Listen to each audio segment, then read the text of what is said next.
এখানে একটা পয়েন্ট আছে, সেন্টারে একটা পয়েন্ট আছে। সে যে এই ডিজাইনে গ্রাফিক্যালি এই জায়গায় একটা পয়েন্ট দিয়েছে, এটা মানে হচ্ছে আপনার কবজাটা, সে চেইন কবজা হোক আর যে কোনো কবজাই হোক, সেটা এই সাইডে না, এই সাইডে, বুঝছেন? যাতে আপনার ওয়ার্কার যখন কাজ করবে তখন সে বুঝে যায় যে আপনার কবজাটা কোন দিকে দিবে। এটার ক্ষেত্রে দেখেন টিভির নিচেও একটা বক্স আছে যেটা কিনা খোলা যাচ্ছে, মানে পাল্লা আছে, একটা পাল্লা আছে সেটাও খোলা যায়, সেটাও কি দেখেন এই জায়গায় দিয়েছে।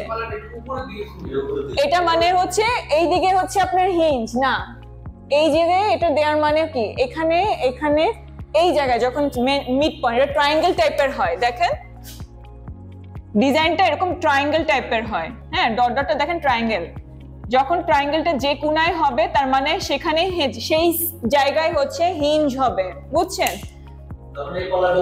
এখন পাল্লাটা হচ্ছে মানে কি আপনি নিচ থেকে নিচে হ্যান্ডেল কিংবা কিছুটা হবে সেটাকে এভাবে উপরে উঠে দিবেন, এটা। আবার দেখেন এই সাইডে একটা আছে, এটার কিন্তু দেখেন আপনার সেন্টারটা এই জায়গায়, তার মানে এই দিকে সে হিঞ্জ করছে। ঠিক তেমনি এই পাশের সাইডে সেটার ক্ষেত্রে এই দিকে হিঞ্জ করছে, ওই দিক থেকে খুলবে, বুঝছেন?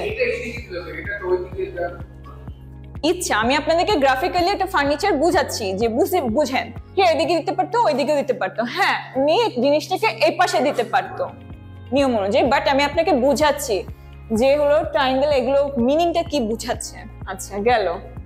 এখন এই ছবিটা দেখানোর মানে হচ্ছে এই জিনিসটায় আমাকে আইসোমেট্রিক ভিউ করে দেখাতে হবে আপনাদের।